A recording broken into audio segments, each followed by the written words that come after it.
Ecclesiastes 5 reminds us to slow down. Take a deep breath and consider how we approach life, especially how we approach God. The chapter starts with this: guard your steps when you go to the house of God. Think about that for a second. It's not about walking on eggshells, but about being mindful. It's like when you go to meet someone important, you don't just barge in and start rambling. You prepare, you think about what you want to say. When it comes to God, it's easy to rush in with a laundry list of things we need. God, help me with this, fix that, make this happen. And God wants to hear from us. But Ecclesiastes says to come with a heart that listens first. Imagine if you spent time in prayer just sitting quietly, letting God speak to your heart. What might you hear? Here's a reflection question for you. When was the last time you just listened to God? No agenda, no requests, just being present. What would change in your life if you made that a habit? This one hits close to home, right? When you make a vow to God, do not delay to fulfill it. He has no pleasure in fools. Fulfill your vow. Translation: if you say you're going to do something, do it. Think about it. How often do we make promises we can't keep, even to ourselves? I'll start eating healthier on Monday.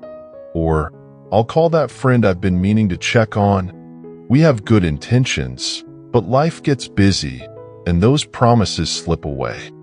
God doesn't need us to promise grand gestures. He values integrity and follow-through, even in the small things. If you tell God, I'm going to serve more, or I'll be more generous, stick to it. Start small if you have to. It's better to do something simple and meaningful than to overcommit and fall short. Remember that time you signed up for a gym membership and swore you'd go every day? Yeah, God's not asking for that kind of vow. He's asking for your sincerity, not perfection. This part of Ecclesiastes is humbling. God is in heaven and you are on earth, so let your words be few.